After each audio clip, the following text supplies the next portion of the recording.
author Tillery here, the Mistress of Horror, and welcome back to my channel. I am here for a not usual type of video. I don't usually do wellness videos. That's a problem. This video is a little layered wellness video. I'm just going to talk about what are some of the things I'm doing to better take care of myself in my busy work schedule and writing schedule. Also, I have an unboxing to do from the great Dale L. Roberts, which I'm really excited about. I've been waiting for this package as soon as he mentioned it. So I'll be opening it here for you guys. Now, the wellness portion. I overwork a lot. If you don't know, I own a cleaning company. I've owned it for an excessive amount of years. It's more of a family passed down run. You know how the families have like the children that take over the company type of situation. It's similar to that in a way. My mother started a cleaning company after my father passed away when I was 12 years old. I am now 40 this year. And she started it back then. And she ran it for some years. Then she had to stop. And then she tried running it again for some more years. Then she had to stop permanently because she was diagnosed with MS and degenerative disc disease and things. She couldn't work at all.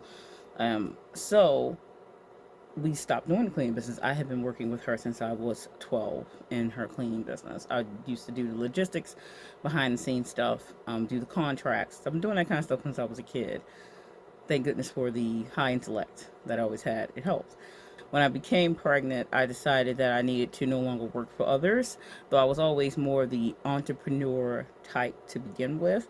And I decided to open up my own cleaning company, revamp the one that my mom let go, and I started up my own version of it.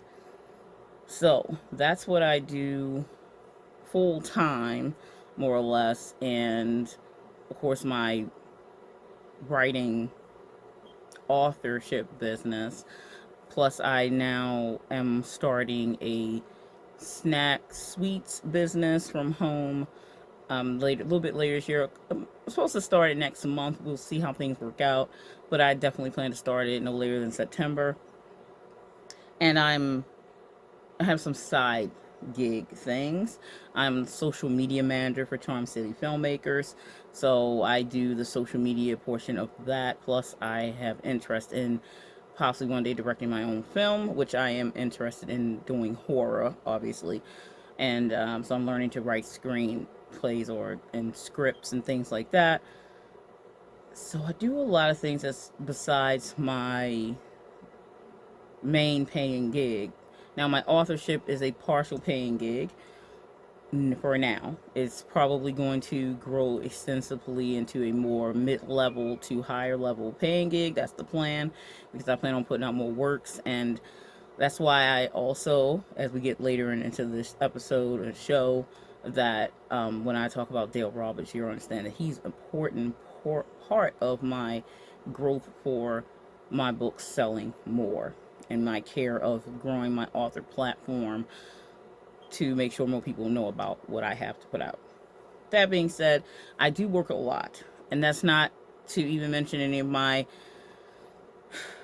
hobbies that used to be professional. I used to be a professional performance artist as well in the dance field of me dance, which is Middle Eastern dance, and fusion styles of dance with me dance inclined. I did that for a good amount of time. I started studying dance when I was 8, but I started me dance when I was 12, and I still learn to this day. And I took a step back from the professional side and retired. It's normal for dancers to retire in their mid 30s. It's not unheard of. It's actually quite the norm. You don't have to completely retire. I decided to completely retire because I've been doing it such a long time, and it was no longer my main focus. I had done everything I wanted to do. I studied. I love dance. That's why I will do it until I no longer breathe. But I didn't want to be involved in the professional side anymore. That being said, being on big stages, traveling to perform. Then I started a big convention that I ran for, I think it was for at least 5 years, close to 5 years for the bigger convention. And I used to run smaller events at local art centers and things like that with my students. I actually was a dance teacher for a good 18 years of my extensive career in dance. Now I say extensive because I started teaching before I started performing. Really, I learned dancing. Me dance is what I taught, and I learned that since I was 12. So around 19 and 20, I started. I had a holistic place I would teach dance at, and I would do little shows, haflas, and then I started getting hired out from at festivals and things in my around 22. So I started being a professional in the field. I count when I started teaching. I had learned dance. I learned multiple styles for a long time, and I I started teaching, and it was an interesting journey. I loved teaching, and yeah, it was a big part of my life. I traveled. I did all the costumes. I even had another thing that I used to do was a costume designer. I was actually a seamstress for a long time. I've done a lot of things in my short life, and I have a lot of skills and talents. And so I do dance as a hobby now. Now I only do an online show, and I also only perform in one other dancer who I have respect for. And I danced in her show online. It was an interesting journey. I'm glad I experienced it, but it was a lot of negative stuff involved as well. Maybe one day I'll do a story time on that. But anyway, my point is that I do a lot of stuff and I'm interested and I'm involved in a lot of things, and I was only touching the surface of those things. That being said, I realize that I work a lot and I don't take care of myself. I really don't. I try, but trying isn't doing. I could pay more attention to it. So I suffer from pain, um, chronic pain in my feet, so much so it goes up my legs and things. And I was a dancer for a long time, so bad knees and feet is a outcome of that in a lot of cases. Not to mention I've been a martial artist since I was 4. I started learning, and I still do martial arts to this day, but it's a lot less than I used to. So I did use my body in a athletic style way a lot of my youth. So I want to try to pay attention to taking care of myself. Definitely, I do care about my skin because I always have done skincare. When I was in my late 20s, I started caring about my skincare more and taking it serious. I have nice enough skin, but you know, you still should take care of it because this is like a windshield. If you're walking about the world or whatever, dirt and stuff hits your face, just like your windshield when you're driving. You have to clean that, right? So I really got into my skincare when I was about 28-ish, but I started doing it more full on in my early 30s, like 30, 31. I used Mary Kay products a lot at first. Then I started studying extensively into serious skincare. So, of course, I fell on Korean skincare, which they have some of the best in the world, if not the best. So I use those type of products now. The company that I tend to use is this company here. It's ANUA. I knew. So I use that one. I have like lines of their products. They have a 70 plus or 80 plus, meaning the percentage. Um, so I use their products. I like it. They're very light. I usually have a 5-step system where I do the cleaning, then the other products that go on. I do this twice a day. I used to do it once when I'm very busy, but I do always try to do at least twice. Now, when I was doing Mary Kay, it was like a 3-step system, and then you do face masks sometimes throughout the week and things like that. So I do that for myself. But my feet, I need to take care of my feet because of the pain, and I do work in the field. So I do foot soaks, and I did finally get me a good foot soaker and some, just things, nail care for my feet and things. So I'm trying to pay attention to taking care of myself. I really need to. because of stress too. And I think the feet definitely could help with my stress levels. Um, but yeah, I was thinking about different things. You know, I try not to work all the time. I do love K dramas and Chinese dramas and Japanese dramas, and that's all I watch is Asian cinema. So I try to give myself make time to watch some of my shows that I have lined up. I play video games. I'm trying to put more time into that because it does ease my mind, and I haven't been focusing on things I like to do. And it's not easy because I work a lot and I have a daughter to care for. I homeschool her, you know, so it's running businesses is really difficult because you actually never get off because you have to pay attention to that. I don't get to take vacations very often, if at all, or it's a staycation, or I take my daughter somewhere for school, or I take her somewhere for her to see things that I may not have seen. So that's about the only time I get a vacation because I don't really have the luxury of taking vacations. So if anyone's out there taking vacations, realize how blessed you are to be able to do that. A lot of entrepreneurs don't get to do that, especially if they're really hunkering down and trying to make things happen. So that being the reality, I do want to pay more attention to my wellness. So that's why the feet. I'm going to try to focus on taking care of my feet. You know, I do use like a lot of lotions. I love skincare stuff. Like, what do I have? I like Pure Romance. Pure Romance. I have a problem. I love lotions and body oils and smells. I have a, this is a body, this is a body oil here. This is honey and gold. Now, I've always done body oils and body creams and things like that. And I love makeup, duh. But I'm not wearing much at all makeup today except for my eyeliner because I just did not feel up to it. It takes a lot of work to do your makeup good. But I do have a lot of palettes and I love makeup. Like, so that's another one of my hobbies. And yeah, I really just want to try to take care of myself. I've been trying to take care of, like, I have a weight problem. It's not a problem on the inside of, oh, she eats too much or things like that. That's why when I say people judge people from their outward appearance and they assume that they know or how things are, you don't. You're assuming a lot.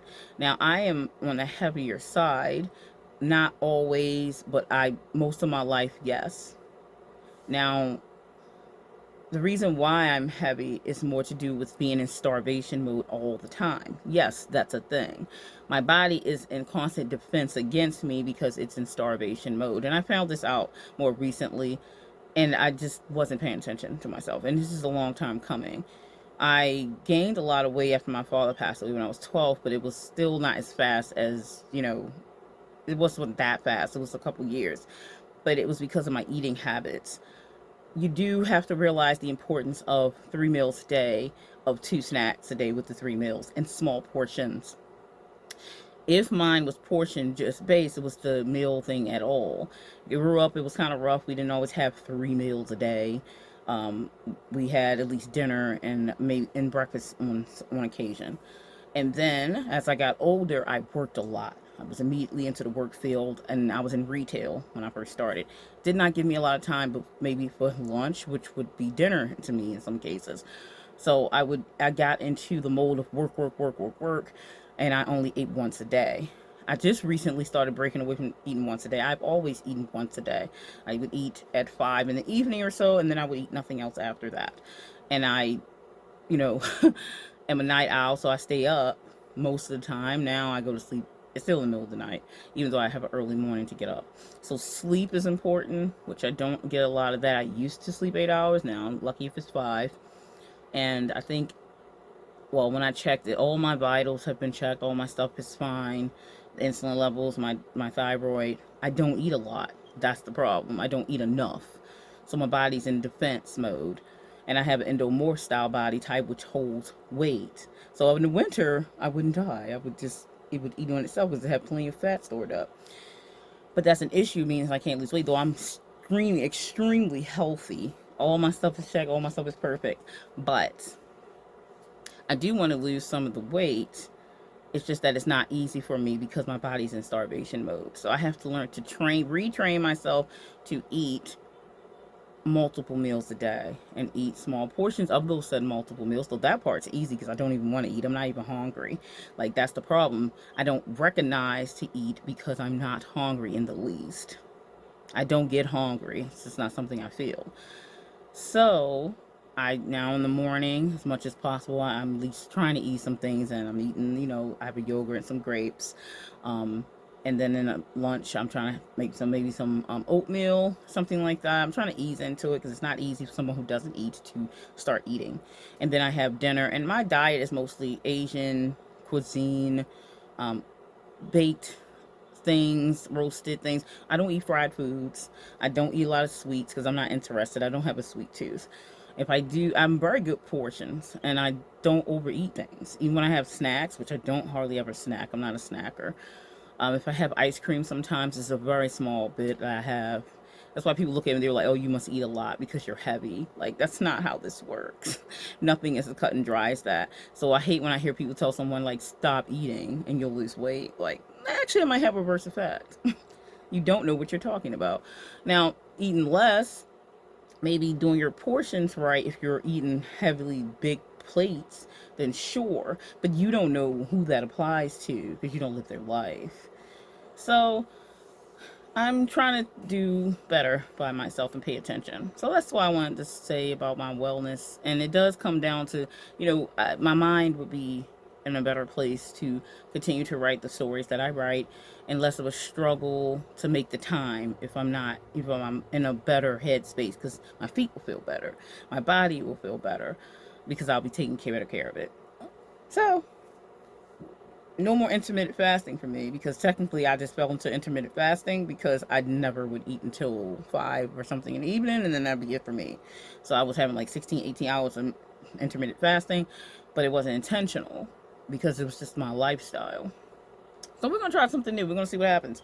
And the reason why I came to this conclusion, because I took an entire year and I had a very strict diet of what I would eat. Though I wasn't eating anything bad. I eat vegetables, and I eat I eat fish, and I was eating poultry. That was mostly my diet, and it wasn't ever fried.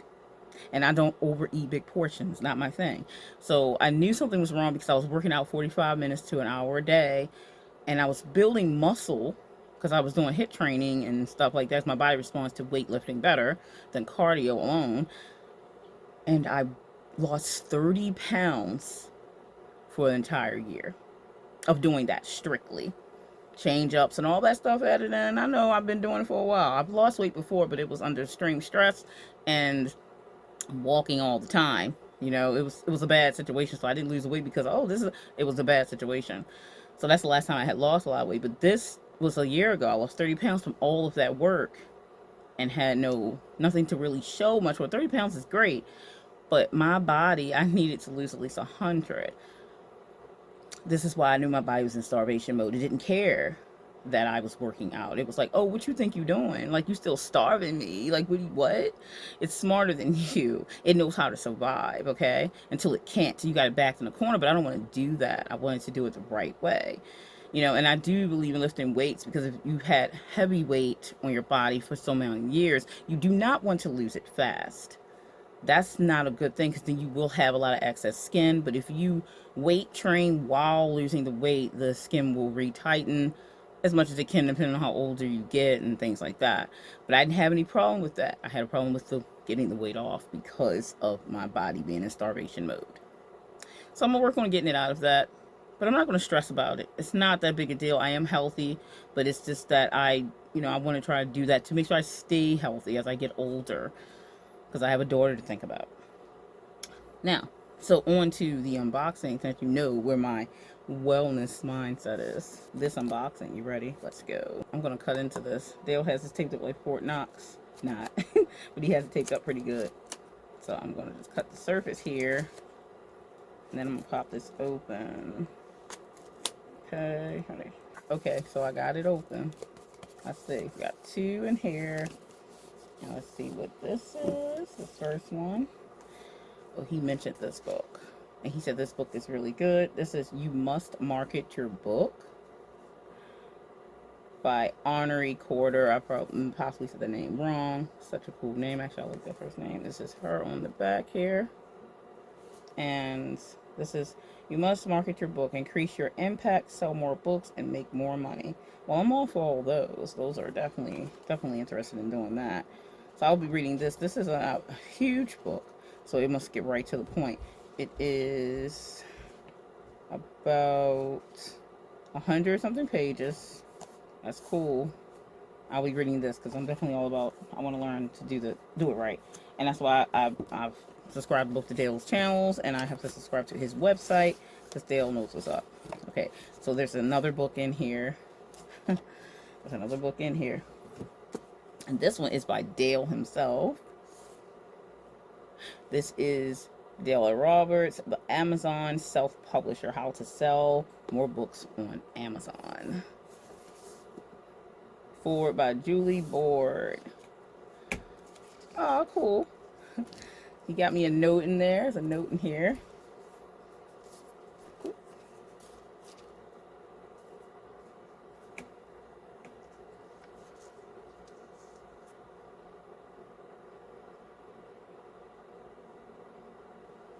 Thanks, Dale. They said thanks for all the love and support. You got it, Dale. I hope this little token of my appreciation makes your day. It sure did. Sure did make my day. Thanks, Dale. And Dale got one of his business cards in there. I love this card too. Very awesome style. Ooh, and I got a bunch of stickers. Yeah, I love Dale stickers. It's like the fire banana. Yeah, check these out. So we dig into this book. Look. I'm almost to this banana on one of the channels. I know I have this one already. Like my symbol is this already because I depends on how long you've been. When you start off, you're the green banana, and then you switch over to, like the yellow banana, and then you get to be like the one layer flame banana, and then you get to be a double banana of the flame. I don't know if there's one after that. It might be. See, got the one that's Bam banana behind it. Got a monkey dude with the glasses being cool. And of course the book symbol. Cool. Thanks, Dale. I appreciate it. These are cool. And the book. It's a nice size book, Dale. Yeah, it is. I didn't have this one. And it is autographed. It is autographed by Dale. I said, please, Dale, send me a book. Please autograph it. So this is also autographed by Julie Board. She did the forward in this. Can't wait. I can't wait to read this. Look how good. So much information. Everything from Dale is just like you need his information. Like he's like the hub, man. Duh, his website. The self-publishing hub. Like, come on, he's not joking. Like, I'm sorry, but this is like a must need to know. Like, as a self-published author, Dale's stuff is just, you gotta have it. And I'm glad he's recommending this book right here, so it must be good. So thanks, Dale. Thanks so much. I'm so glad the package came today right on time for me to do the video. And I will be digging into these two because I have Cagliostro, Tale Light Virgin coming out later this year, which is my first dark fantasy novel. And it's all my Kickstarter backers will be getting it, the ebook version, at the end of this month. And then the paperbacks and hardbacks go out in September because I have to do with Barnes Noble Press to get them printed and get everything packaged up and sent out. So September, probably near the end of September, everyone will be getting there, and I'll be done with the Kickstarter fulfillment. I started already in, I think, June. I sent out the ebooks to the people who did like the earlier brackets, and so now the next one is all the other ebooks that has to go out this month. So I'm still waiting to get back the ebook of Cagliostro and the ebook for Winterwolf, which I should be getting them this week sometime coming, and then I can go over them, make sure they're good. Then I can upload to the platform that people get it from, and then those will be out to the people who back the Kickstarter, and then I can start working on getting the proof copies from Barnes Noble Press, get that uploaded, get that all done, finish up Winterwolf's back matter, the back of the book, because I made the cover, so I have to make the back side of the cover for Winterwolf, get that all lined, get that done, and then have everything hopefully cleared up by the 1st of September so that way I can start shipping out the physical tiers. And then I'll be done for a little bit, because then I have to start getting ready to publish the stuff that I have releasing for later this year. Cagliostro being one, Beyond the Veil Horror Collection, and the sequel to Room Within, Trapped Within. All those are planned for this year. Let's see what happens, alright? Keep your fingers crossed that I can pull it all off. Anyway, thanks for watching this video about what I plan to do for my own wellness. And thanks to Dale Roberts for the awesome books and this great package I've been waiting for. So I'm looking forward to that. And I read Dale's new book that just released. I left a review, so go check that out. It's on Amazon. I'll leave the link below if you want to get yourself a copy of it, because duh, you should. It's this whole series of books. And the next one I am currently reading as well, which is more advanced stuff for authors. But yeah, go check it out. The name of the title of the book, Self-Publishing for New Authors by Dale Roberts. And the next one I'm reading right now. Great amount of information. Like, it's all at your fingertips. Like, even though I watched Dale on YouTube, and you go on his website for all of the videos and everything, just to have his book at my fingertips, so all the information sitting right there, so I can, like, you look at the book and utilize the skill. That was like the thing that I really like to have, the physical book too. So this is really great and on time, since, like, listen, I'm really trying to get into my marketing of my books seriously. I have some key things that I do, but it's a very slow build, obviously, but I'm learning as I go, and I really am grateful to Dale for being the person that's like, you know, I need that person, and I'm glad he's there. So hopefully, you know, now with Dale, with all this type of well information, that authors that are coming up new will have somebody right there and then. When I first started, I didn't know anything, but, you know, learning and watching Dale's stuff really does help, and he stays on top of the news and things that's happening, and we appreciate him in the community so much, it's ridiculous. That's it for me this Sunday, and I'll see you in the next video. Stay scared.